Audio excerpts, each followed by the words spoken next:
Estimados, hoy vamos a ver la clase de implantación y placenta. Los objetivos de la clase van a ser comprender la diferenciación del trofoblasto y la circulación uteroplacentaria, conocer y correlacionar la estructura de la placenta adulta con las funciones que cumple.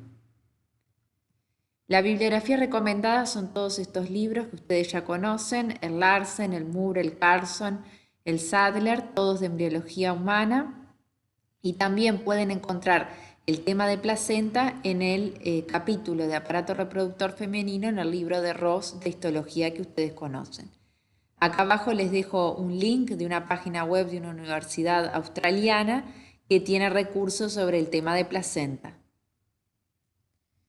Bien, bueno, para recapitular, vamos a recordar los temas de ovulación que ustedes ya vieron y las primeras etapas del desarrollo. La ovulación es un evento que ocurre dentro del ciclo ovárico en el día 14, en donde sale el ovocito secundario, y el ovocito secundario, si es fecundado, que frecuentemente ocurre a nivel de la ampolla de la trompa uterina, entonces va a seguir su recorrido, ¿tá? Ya como cigoto y mórula, vamos a ver, y llega a la cavidad uterina. Entre el día 20 y 24 es la ventana de implantación donde puede ocurrir la implantación de ese embrión en desarrollo a nivel del endometrio. Esto es para recordar que los cambios que ocurren a nivel del ovario y los niveles hormonales que varían conforme a eso, también determina cambios a nivel del endometrio, ¿tá? Y es por eso que al momento de la ovulación y luego con la formación del cuerpo lúteo y el aumento en la cantidad de progesterona y estrógenos, es que el endometrio va a estar en su fase secretora, en donde esas glándulas van a dilatarse, van a aumentar la luz, se van a volver tortuosas en forma de sacacorcho y van a producir una sustancia mucoide rica en glucógeno que va a ser muy importante para nutrir al embrión en las primeras etapas del desarrollo. Bien, la segmentación y la compactación son dos procesos que vamos a ver ocurren en las primeras etapas. Acá tenemos el cigoto sufre segmentación o clivaje, división mitótica sucesivas, sin aumentar el tamaño de esas células.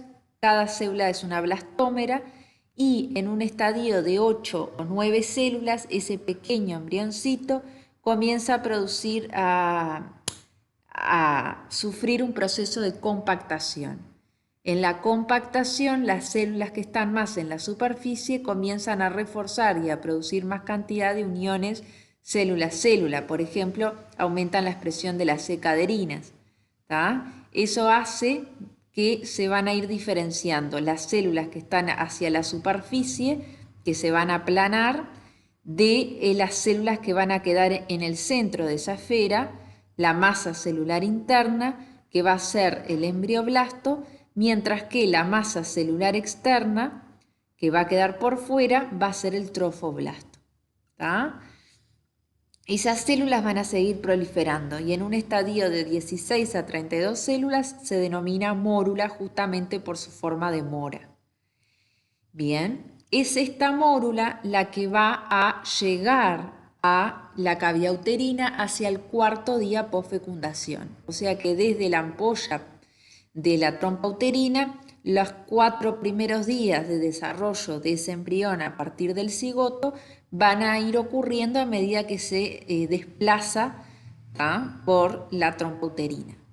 Cuando llega a la cavidad uterina, el cuarto día posfecundación, esa mórula comienza a absorber fluido desde el exterior a través de bombas de sodio y potasio ATPasas que están en la membrana luminal del trofoblasto, que permite ingresar sodio y agua, y de esa forma se forma una cavidad que es el blastocele. En este estadio el embrión pasa a llamarse blastocisto y va a estar formado por el embrioblasto, esa masa celular interna que se va a desplazar hacia un polo de esa esfera, que es el polo embrionario, y a su vez se va a denominar polo abembrionario al polo del blastocisto, a la región del blastocisto, perdón, que está en oposición con el polo embrionario. Bien. Al quinto día previo a la implantación, este blastocisto se va a liberar de la zona pelúcida, o sea que hasta este momento el embrión mantiene la zona pelúcida que está por fuera, está rica en glicoproteínas y todo lo que ya vieron. Acá ven un resumen entonces de la primera semana, la ovulación, la salida del ovocito secundario, la fecundación, bueno, se termina la meiosis, la formación entonces del cigoto, el primer clivaje, el segundo clivaje, los distintos estadios de divisiones mitóticas sucesivas, la formación de la mórula, la llegada a la cavidad uterina, la compactación en la mórula y la formación luego del blastocisto. Bien, ¿qué es la implantación? La implantación es el proceso por el cual el blastocisto se inserta en el endometrio. Para que esto ocurra, tanto el blastocisto como el endometrio tienen que adquirir competencias que le permitan transitar este proceso. Esto puede ocurrir en una ventana de tiempo concreto, que es del 6º al 10º día de vida del embrión, que correspondería entre el día 20 a 24 del ciclo endometrial. Normalmente el blastocisto se implanta en las paredes posterior, anterior o lateral del cuerpo del útero.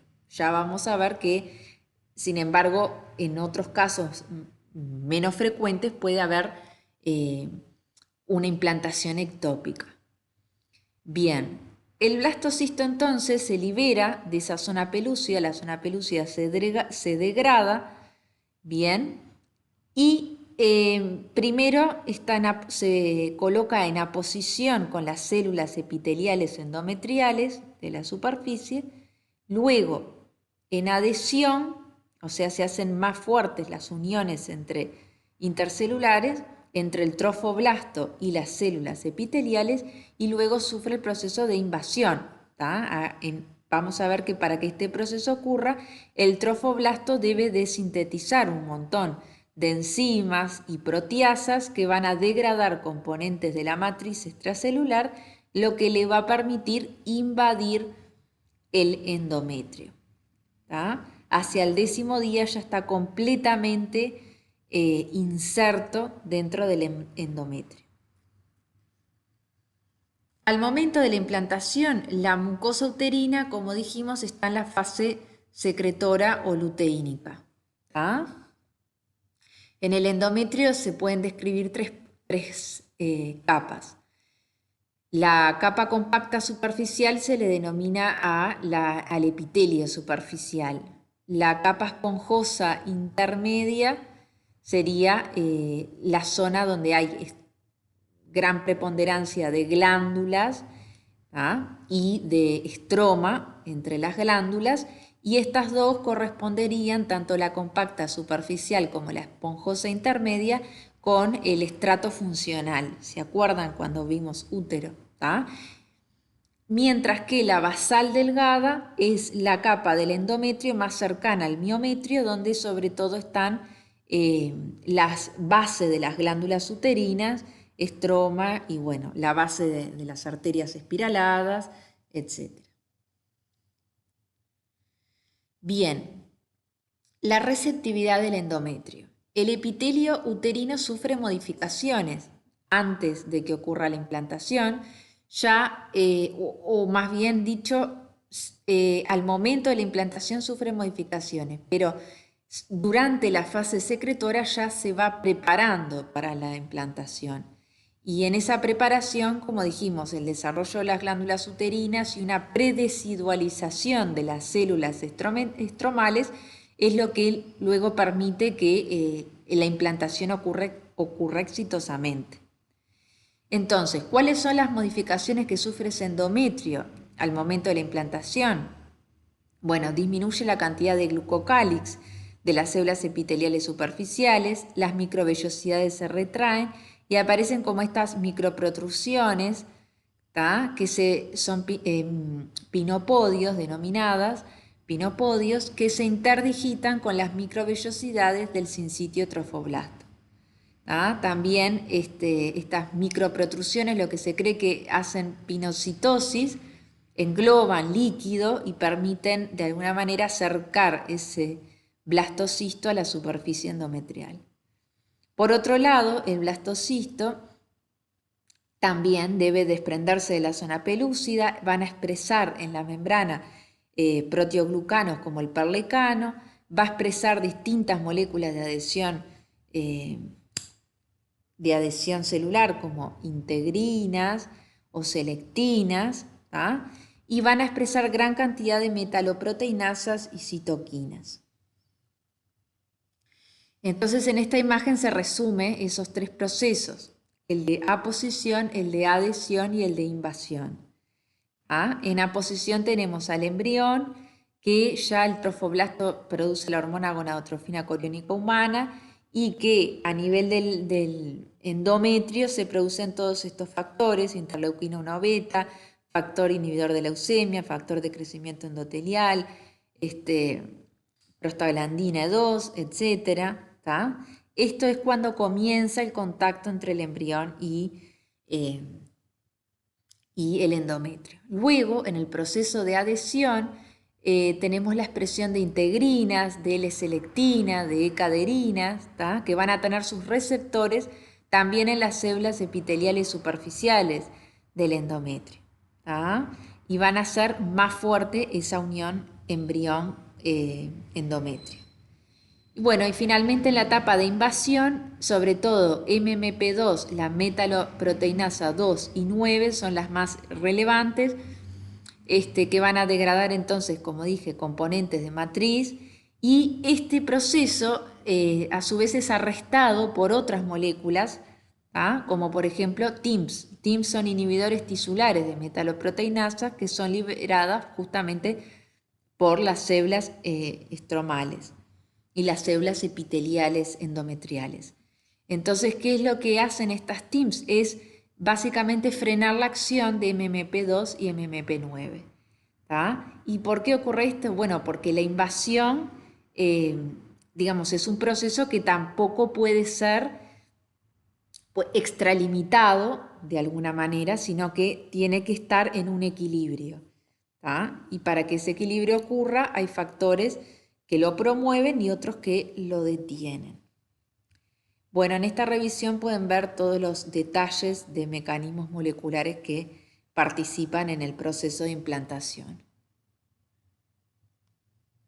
Este es otro esquema que también les muestra cosas similares, factores producidos por la región del trofoblasto y producidos por distintas células del endometrio, no solamente las células epiteliales endometriales, sino también las células estromales y también células de leucocitos que migran, porque también en este proceso hay invasión, infiltración de células del sistema inmunitario hacia el estroma endometrial.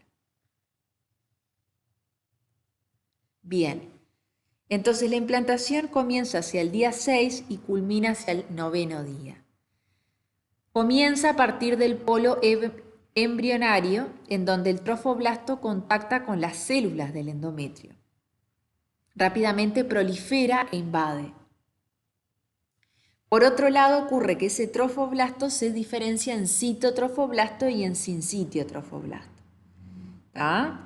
Vamos a ver que el sincitio trofoblasto es el que va a producir las hormonas, como la hormona gonadotrofina coriónica humana, estrógenos, progesterona, va a tener funciones endócrinas.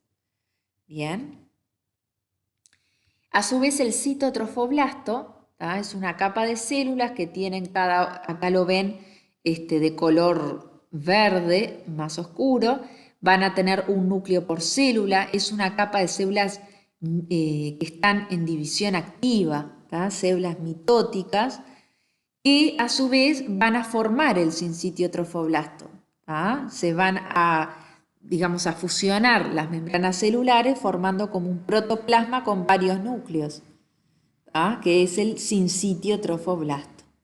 Ese sincitio trofoblasto va a tener una gran cantidad de vesículas endocíticas y pinocíticas, porque es el que de alguna manera va a transferir sustancias, por ejemplo, producidas por las glándulas endometriales, glucógeno y otros componentes nutritivos, ¿tá? Los va a englobar y luego transferir hacia el resto de las células del embrión.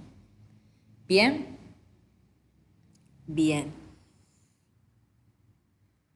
Bueno, hacia el día 7, ese embrioblasto ya comienza a tener dos capas. Se forma un disco germinativo bilaminar aplanado, donde va a haber una capa de células que se llama epiblasto dorsal, que son células cilíndricas altas adyacentes, como vamos a ver ya hacia el día 8, a una cavidad que va a ser la cavidad amniótica. Por debajo de ese epiblasto va a haber un hipoblasto, que va a estar en posición ventral, que son células cúbicas más pequeñas que van a estar adyacentes a ese blastocele. ¿Ah? Bien. Hacia el día 8 comienza a formarse entonces la cavidad amniótica. A partir de las células del epiblasto se empiezan a formar otras células que son el amnioblastos, que van a rodear una cavidad que va a ser la cavidad amniótica. Por otro lado, ya hacia el día 9 lo que observan es que en las células del hipoblasto comienzan una primera oleada migratoria y van a formar la membrana de Heuser, ¿tá? O endodermo del saco vitelino primitivo. Y la cavidad que ellas encierran ya no va a ser el blastocele, sino va a ser el saco vitelino primitivo. Algo importante es que ya al día 9, como ven, el embrión está completamente embebido en el endometrio materno y hay un coágulo de fibrina que de alguna manera sella el sitio de entrada de ese embrión. Bien. Acá ven una imagen, un video que resume esas primeras días del día 6 al 9. Acá ven el sinsitio trofoblasto, el citotrofoblasto, la cavidad amniótica, que sería el amnios, y estas células más cilíndricas altas, el epiblasto, el hipoblasto, la membrana de Heuser y acá el saco vitelino primitivo. Como ven acá en el trofoblasto, ya hacia el día 9, en el sinsitio trofoblasto, comienzan a formarse unas lagunas, unos espacios entre las células, que va a tener, inicialmente va a tener contenido tanto de las glándulas endometriales como también de los capilares sanguíneos maternos que van a fusionar los sinusoides con esas lagunas, y van a volcar su sangre hacia esas lagunas. Bien, el desarrollo de la cavidad amniótica, saco vitelino y cavidad coriónica es lo que vimos. La cavidad coriónica todavía no, es lo que vamos a ver ahora. Hacia el día 10 a 11 aproximadamente comienza a formarse una tercer capa que va a estar entre el citotrofoblasto y el endodermo del saco vitelino. Y esa capa va a ser la capa de mesodermo extraembrionario. ¿Ah? No va a ser un tejido epitelial, sino va a ser mesodérmico, va a tener abundante matriz extracelular. Ese mesodermo extraembrionario va a ir creciendo y, como ven, va a rodear completamente al embrión y a la cavidad amniótica y al saco vitelino. Posteriormente, hacia el día 12-13, empieza a formar una cavidad en ese mesodermo extraembrionario. Esa cavidad se va a llamar el celoma extraembrionario o cavidad coriónica, ¿tá? Y va a dividir al mesodermo extraembrionario en dos hojas, una hoja somatopleural y una hoja esplagnopleural que va a estar en contacto con el saco vitelino. Bien, como ven acá ya hay un gran desarrollo de las lagunas trofoblásticas, como ven acá hacia el día 12-13, ¿tá? Y en esta otra imagen ven, en este otro esquema, ven al embrión bilaminar con su amnio saco vitelino primitivo está como suspendido en la cavidad coriónica, ¿tá? Y unido al corion, el corion va a estar formado por el mesodermo extraembrionario y el trofoblasto, cito y sincitio trofoblasto, y unido al corion a través del pedículo de fijación que va a ser el futuro cordón umbilical. Acá ven cómo hay un gran desarrollo del trofoblasto, del sincitio trofoblasto, con lagunas llenas de sangre materna en todo el, digamos, en todo el contorno de esa esfera. Y acá ven una imagen de el embrión, el epiblasto, el hipoblasto. ¿Tá? Esta sería el saco vitelino primitivo, acá se estaría formando la cavidad coriónica, ¿tá? Acá sería el citotrofoblasto, por fuera el sincitio trofoblasto. Y acá estas que están acá serían células deciduales, que ahora después las vamos a ver. Entonces, si hiciéramos un resumen de la segunda semana, ¿tá? Es la aparición del mesodermo extraembrionario, la formación de la cavidad, que vamos a ver ahora, de la cavidad coriónica o cavidad exocelómica. Bien, ¿cuáles son los sitios anormales de implantación? Bueno, la implantación anormal o embarazo ectópico ocurre afuera del útero. En el 94% de los casos ocurre en el oviducto, pero hay otros sitios, como puede ser el ovario, el intestino, la pared del peritoneo, etc. Puede tener varias causas, pueden ser causas relacionadas al problema del transporte de ese embrión a través del oviducto, de que la zona pelúcida se desprendió tempranamente, de que el epitelio uterino está dañado. Normalmente ocurre que el embrión espontáneamente muere y se desprende, pero en otros casos debe extraerse quirúrgicamente.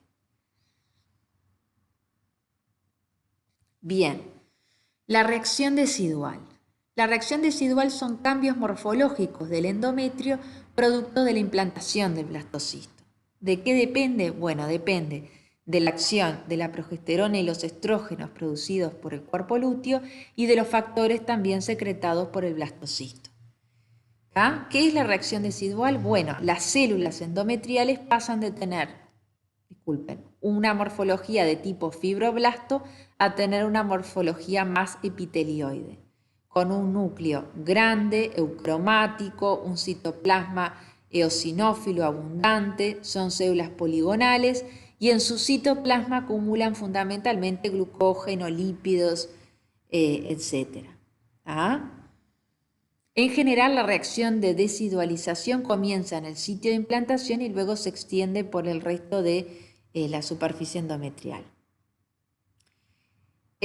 También es muy importante que, como había dicho hoy, que en las primeras etapas del embarazo esas glándulas uterinas juegan un rol muy importante en la nutrición histiotrófica de ese embrión, ¿tá? En la nutrición que ocurre por difusión de moléculas. Luego, esto ocurre, es importante durante la etapa embrionaria. Luego esas glándulas se hacen más finas, aplanadas, conforme el feto crece y conforme el intercambio a través de la circulación materno-fetal se hace más importante, más relevante. ¿Tá? También a nivel del endometrio hay cambios en la matriz extracelular e infiltración de linfocitos. Entonces, las regiones de la decidua de ese endometrio modificado, según su relación con el sitio de implantación, se dividen en tres. ¿Tá? En la región del sitio de implantación se le va a llamar decidua basal, ¿tá? Que luego va a ser la placa basal o placa materna. Bien, en la región del embrión que protruye hacia la luz de la cavidad uterina, se le va a llamar decidua capsular. Y en el resto de la superficie endometrial uterina, que no está en contacto con el embrión, se va a llamar decidua parietal. ¿Qué ocurre? Bueno, conforme ese embrión va creciendo y se va transformando en un feto, hacia el final del tercer mes, tanto la decidua capsular perdón, la decidua capsular se fusiona con la decidua parietal. ¿Ah? Y de esta manera se oblitera la luz uterina. ¿Ah? Bien, y va a quedar la decidua basal que junto con el corion frondoso y la placa coriónica va a formar la placenta. ¿Ah? Entonces acá vemos células deciduales, acá vemos algunos linfocitos infiltrados y cómo se ven estas células deciduales poligonales eosinófilas con núcleo claro en el estroma endometrial, inmersas en el estroma endometrial. Bien, el desarrollo placentario. El desarrollo placentario tiene varias etapas. ¿Ah? Algunas ya las hemos mencionado. Hay una etapa prelacunar entre el día 6 y el 9, una etapa lacunar entre el día 9 y 13, y luego hay un desarrollo vellositario, ¿ah? Y finalmente, hacia el cuarto o quinto mes, ya está la placenta madura. ¿Bien? Bien. La circulación útero-placentaria. Bueno, durante la primera semana el embrión se nutre por difusión, es una etapa prelacunar. ¿Ah? Pero, y es la nutrición histiotrófica que yo les comentaba, a partir de, sobre todo, del contenido de las glándulas uterinas. La circulación útero-placentaria comienza en la segunda semana, ¿tá? Con la aparición de sangre materna a nivel de las lagunas trofoblásticas. ¿Ah? Ya comienza el periodo lacunar. Los capilares maternos se expanden, sinusoides, y se fusionan con las lagunas del trofoblasto. ¿Ah? Bien. Bien, esta es una imagen de un embrión implantado en donde se ve el miometrio en una etapa muy temprana del desarrollo, donde se ve las células miometriales, las células endometriales, pero lo que se ve fundamentalmente son las glándulas uterinas que tienen un gran desarrollo, y acá vemos al embrión, digamos, en desarrollo, la región del trofoblasto, ¿no? Entonces, esto es para recordar que es importante la nutrición histiotrófica en las primeras etapas del desarrollo. Y acá vemos el contenido de esas glándulas, que es rico en lípidos, que se marcan acá en rojo, y en glucógeno, que se marca acá en azul. Bien, a partir del día 13 se comienza a formar las vellosidades primarias. Estas surgen como digitaciones, ¿tá? O prolongaciones digitiformes del citotrofoblasto, ¿tá? Que invaden el sincitio trofoblasto. Entonces, si hacemos un corte transversal de estas vellosidades, vemos un centro de citotrofoblasto y una periferia de sincitio trofoblasto. ¿Ah? Que es lo que veríamos acá. ¿Ah? Las células que están digamos, formando parte del centro o core de esa vellosidad, y el sincitio trofoblasto por fuera. A partir del día 16 y entre el 17 y el 20, esas vellosidades primarias son invadidas por mesodermos transmbrionarios. ¿Ah? Entonces, si hacemos un corte transversal de la vellosidad, vemos en el centro mesodermo, tejido mesodérmico, luego vemos citotrofoblasto y luego sincitio trofoblasto. Como ven acá, en el citotrofoblasto es una única capa de células que se ven en general, no se ven los límites celulares, pero se ve que cada célula en general tiene un único núcleo, ¿tá? Y está en contacto directo con ese mesodermo. Esto es un corte oblicuo de una vellosidad secundaria, en donde se ve ese mesodermo, ¿tá? Mesénquima muy primitivo, el citotrofoblasto y el sincitio trofoblasto. ¿Tá? En el sincitio trofoblasto ya podemos ver más cantidad de núcleos dispuestos de una manera más irregular. Bien, hacia el final de la tercera semana, el mesénquima de las vellosidades secundarias comienzan a vascularizarse, se empiezan a formar los primeros capilares vellositarios. Entonces, cuando comenzamos a ver pequeños vasos sanguíneos dentro de esas vellosidades, hablamos de vellosidades terciarias.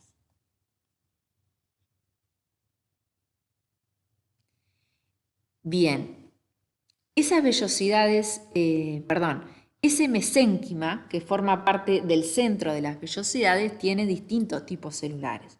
Tienen algunos tipos celulares que tienen más bien forma como de hoz, más ahusado o como más estrellado, que en general son células mesenquimales. Hay células reticulares también.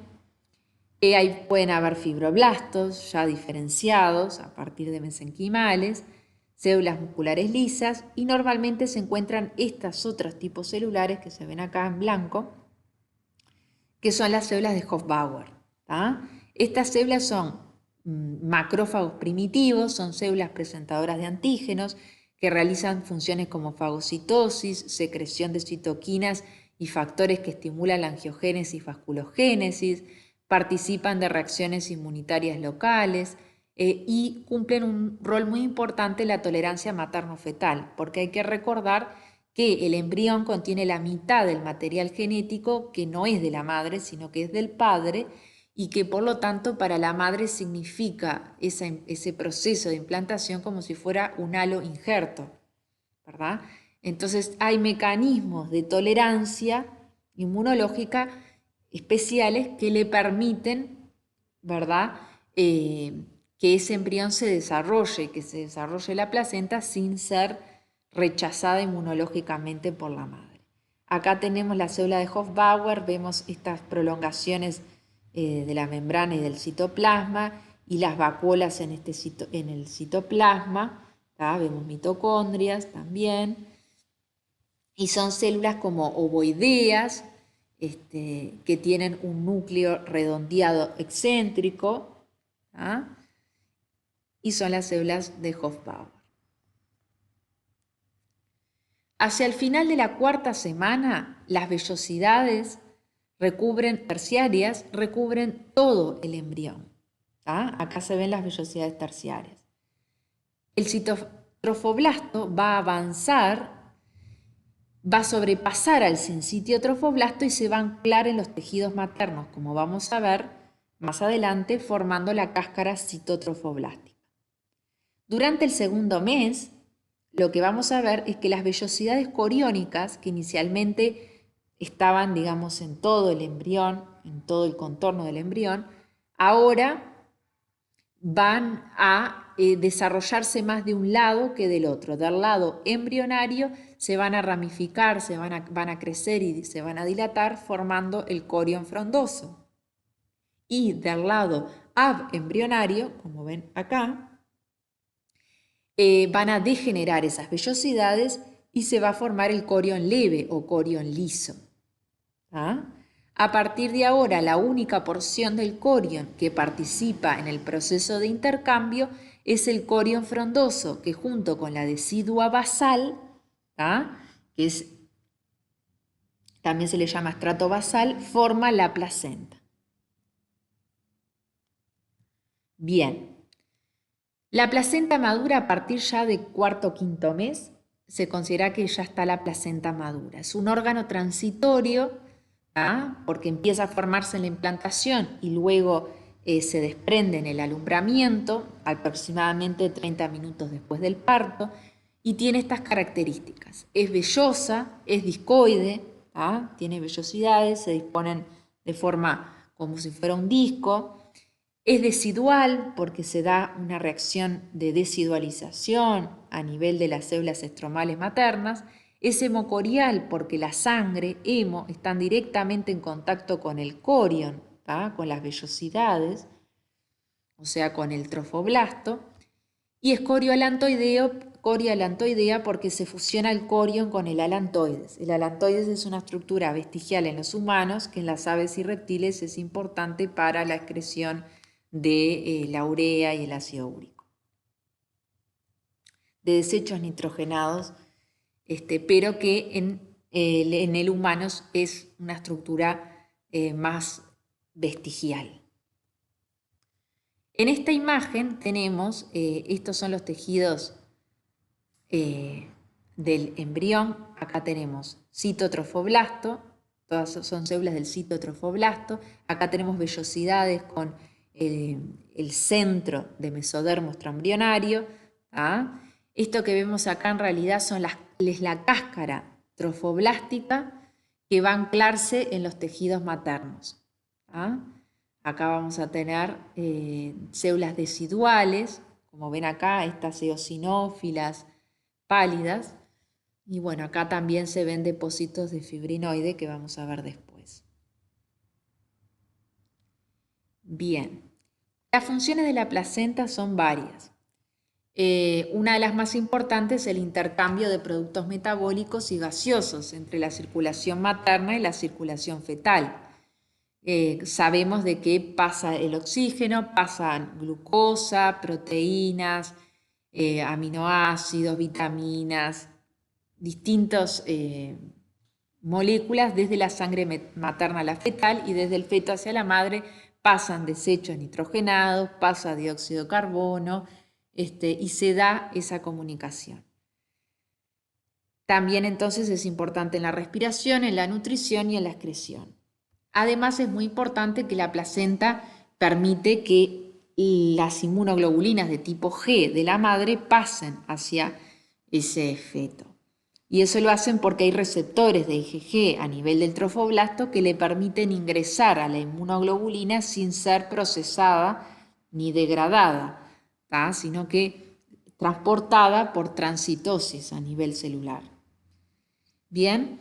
Y hay distinta producción de hormonas, porque también es un órgano endocrino. Entre ellas tenemos a la gonadotrofina coriónica humana, a la progesterona y los estrógenos, al lactógeno placentario, que va a tener un rol importante a nivel de la glándula mamaria, la tirotropina coriónica humana, la corticotropina coriónica humana, el factor de crecimiento tipo insulínico, prolactina, relaxina, prostaglandinas, etc. O sea que va a producir muchísimos factores importantes para el desarrollo, tanto del feto como también en su comunicación con la madre y los tejidos maternos. Bien, el útero, el corión y la placenta acompañan el crecimiento del feto. La placenta crece rápidamente, hasta que el feto tiene unas 18 o 20 semanas. Como ven acá, la placenta cubre de un 15 a un 30% de la decidua y pesa un sexto del peso del feto. Bien, vamos a ver ahora lo importante también de la nutrición de la circulación materna. Bueno, la estructura de la placenta. La placenta ya madura va a tener una porción fetal y va a tener una porción materna. La porción fetal va a estar formada por ese corión frondoso, que por fuera va a tener alamnios. Vamos a ver que el amnios es una cavidad que cuando se pliega ese embrión, pasa de ser simplemente una pequeña cavidad dorsal a englobar completamente al embrión y también rodear esto que es el cordón umbilical y la placa fetal. O sea que por fuera tenemos el amnios, luego tenemos al corión, con las vellosidades. Bien, como ven acá tenemos dos arterias helicoidales que llevan sangre desoxigenada desde el feto, y una única vena umbilical que va a llevar sangre oxigenada desde la madre al feto. Bien, la sangre materna y fetal no se mezclan, excepto que haya algunas pequeñas defectos a nivel de la placenta. Bien, en la porción materna lo que tenemos es la decidua basal, que es esto que está en azul, esto que está en rosado sería el miometrio. Y al cuarto, quinto mes, lo que ocurre es que esa decidua basal, formada por la compacta, la capa compacta y la capa esponjosa, envía tabiques hacia el espacio intervelloso. Como ven acá, el espacio intervelloso va a ser el que tiene sangre materna. Esos tabiques no llegan hasta la placa fetal, ¿ah? Y eso permite que los espacios intervellosos se comunican entre sí. ¿Cómo se irrigan esos espacios intervellosos? Se irrigan a través de arterias helicoidales uterinas que eyectan la sangre hacia ese espacio con una cierta presión, luego va a bajar la presión y va a salir por las venas endometriales que va a drenar. Olvidé decir que esos tabiques deciduales van a dividir la placenta en lóbulos o cotiledones, entre 15 y 25 cotiledones.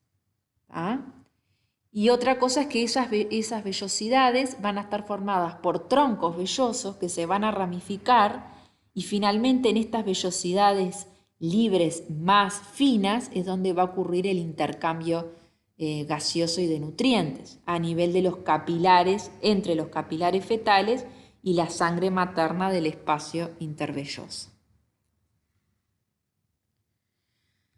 Bien, macroscópicamente desde la cara materna vemos que esos tabiques van a dividir, vemos los lóbulos placentarios, de 15 a 25 lóbulos placentarios. Cada uno está formado por uno o dos troncos vellosos con sus ramificaciones. Desde la cara fetal vemos el amnios, que lo cubría por fuera, vemos el cordón umbilical, que es el que va a llevar los vasos sanguíneos, y vamos a ver luego cuál es la composición de ese cordón umbilical.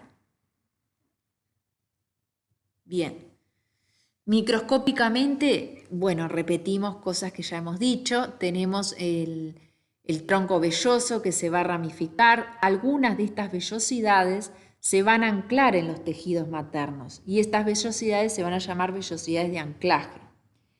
Otras van a quedar libres a nivel del espacio intervelloso y van a llamarse vellosidades libres. Acá tenemos las arterias espiraladas, acá tenemos las células deciduales. Como vemos, la placa materna va a estar rodeada por la cáscara citotrofoblástica, excepto en los sitios donde se abren las arterias espiraladas hacia el espacio intervelloso. Bien. Acá en una placenta madura podemos tener lo que vamos a ver después, la estría de Nitabuch o depósitos de fibrinoides que van a estar acá a nivel de la zona esponjosa, entre la zona esponjosa y compacta, pero esto ocurre o se observa más frecuentemente ya en la placenta a término. Es cuando hay más cantidad de depósitos de fibrinoides. Bien. Acá vemos otro esquema de las vellosidades, algunas vellosidades de anclaje y otras vellosidades libres. Bien, y como ven acá, en ese anclaje de la vellosidad vamos a tener el citotrofoblasto. Inicialmente acá vemos vellosidad placentaria del segundo al cuarto mes y acá vemos ya las vellosidades placentarias después del cuarto mes. Si ustedes se dan cuenta, hay mucha mayor ramificación de esas vellosidades. También esas vellosidades, la pared de esas vellosidades va a ser mucho más fina, que es lo que se ve acá. Bien, esta es una imagen histológica de la placenta en donde vemos mesodermo extraembrionario que forma parte de las vellosidades, como del tronco velloso que se ramifica.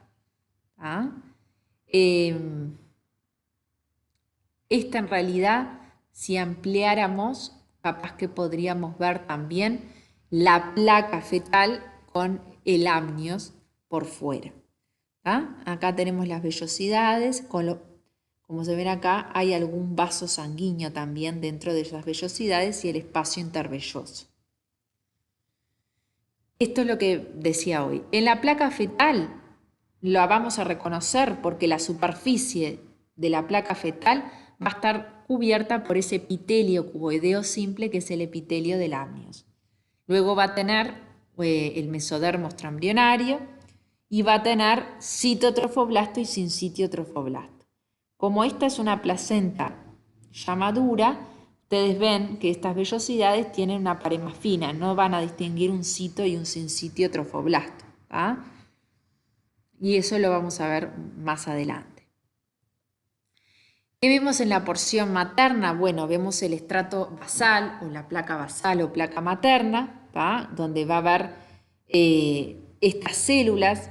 Si hiciéramos una ampliación de esta zona, veríamos estas células o de esta zona de estas células, que son las células deciduales, que se tiñen con eosina y que también tienen en su membrana un rico glucocálix que hace que sean Pas positivas. Bien, la membrana. Bien, la circulación de la placenta. Bueno, de 8 a 100 arterias espiraladas son las que atraviesan la lámina decidual e ingresan hacia el espacio intervelloso. Esas arterias impulsan la sangre oxigenada hacia la profundidad de esos espacios intervellosos y luego, al disminuir la presión de la sangre, fluye de retorno desde la lámina coriónica hacia la decidua, donde ingresa por las venas, como ven acá las venas endometriales. Los espacios intervellosos contienen aproximadamente 150 mililitros de sangre y se recambia 3 o 4 veces por día. Bien. La barrera hematoplacentaria.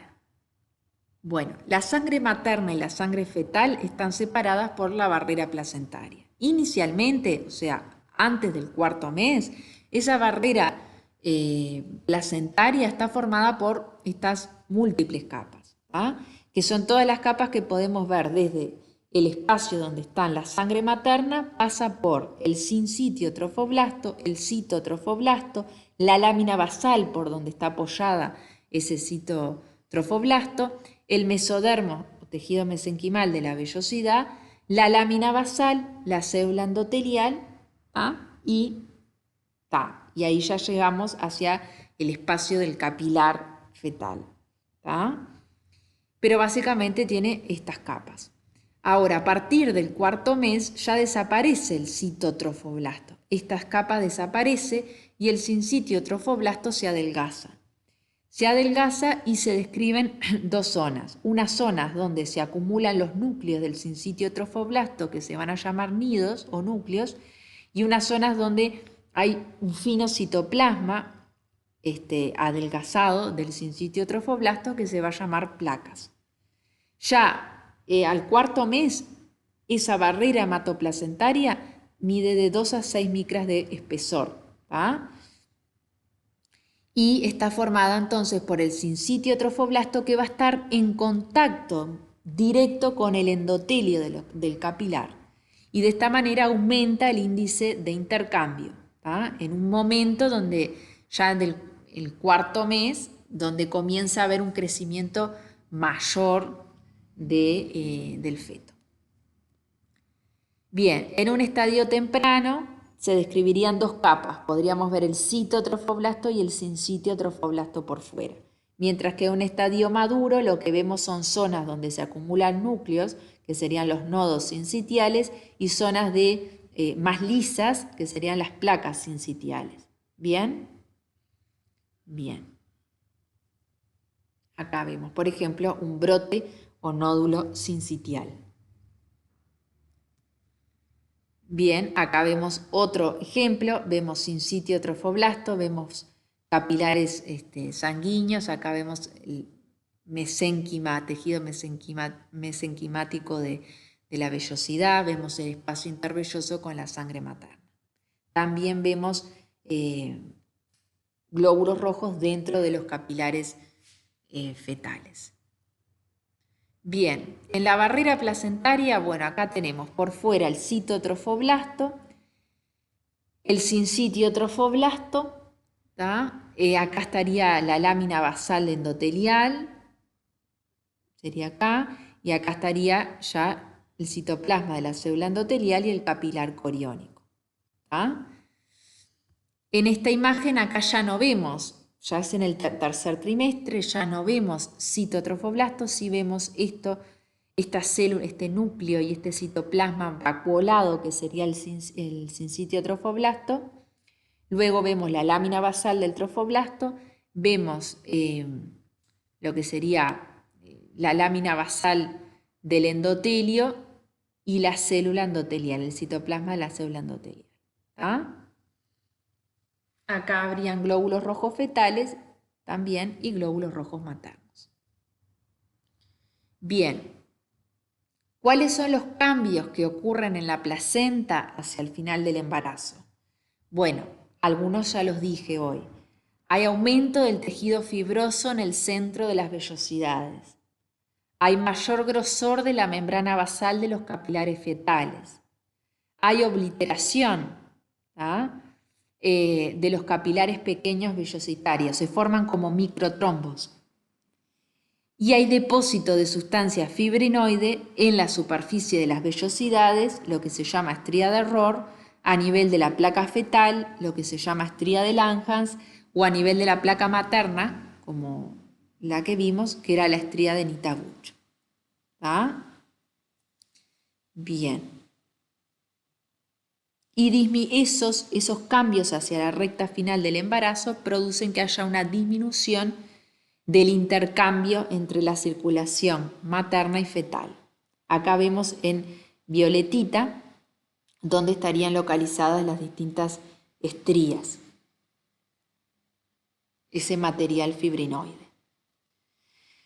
Y en esta imagen vemos el material fibrinoide como estos depósitos eosinófilos entre las vellosidades, que sería la estría de Rohr. Si ya vemos esta característica, hablaríamos ya de una placenta a término o placenta madura.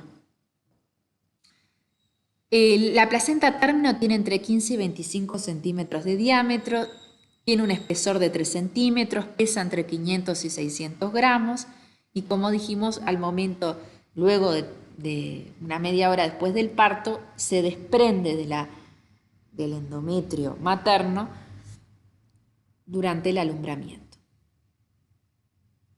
Bien, si bien la barrera placentaria tiene un rol protector del embrión y del feto, limita el pasaje de moléculas potencialmente nocivas.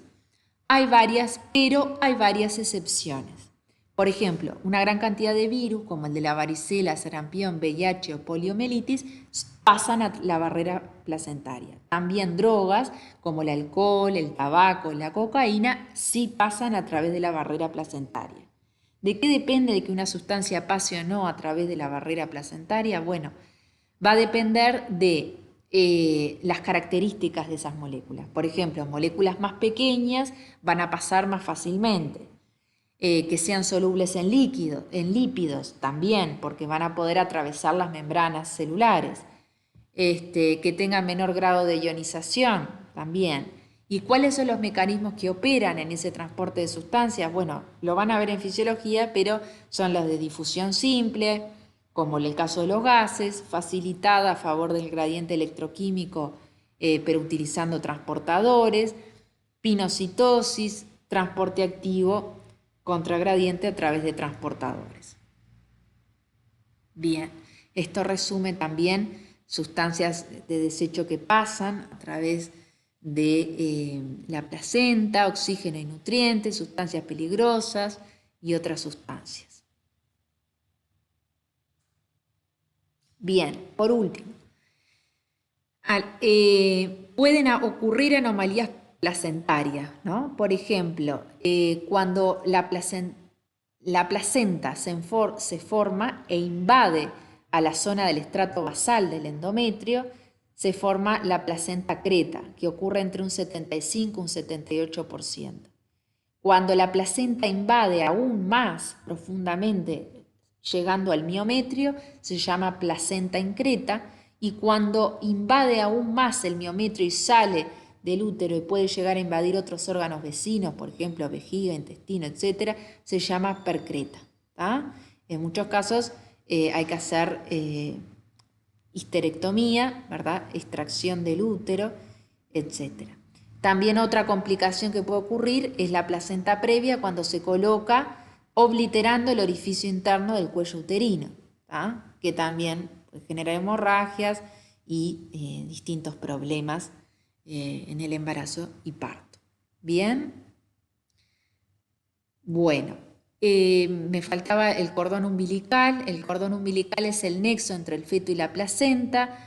Yo les comenté que se forma a partir del pedículo de fijación del embrión a partir de la tercera semana.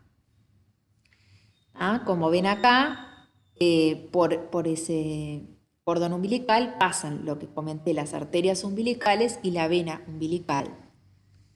¿Ah? Esto es para que ustedes vean cómo se va plegando el embrión entre la cuarta, sexta y octava semana y cómo ven la cavidad amniótica que se va haciendo más grande, ¿tá? Y va a rodear completamente el embrión y también va a rodear lo que sería eh, el cordón umbilical y la placenta. ¿Ah? Esta es la placenta, sería la futura placenta y el amnios. ¿Ah? Si hiciéramos un corte del cordón umbilical, vemos que está formado en su estroma por un tejido conjuntivo mucoide, ¿tá? Donde hay una alta proporción de ácido hialurónico y glicosaminoglicanos y baja proporción de fibras. ¿Tá? Vemos también que hay dos arterias umbilicales y una vena, ¿tá? Que es más gruesa, y que tiene una abundante capa de músculo liso, que eso la hace especial porque, ¿verdad?, no tiene la apariencia característica de una vena en el adulto. ¿Tá? Vemos que por fuera tenemos a ese epitelio cuboideo simple del amnios. ¿Tá? Y bueno, muchas gracias. Espero que les haya servido el teórico de hoy.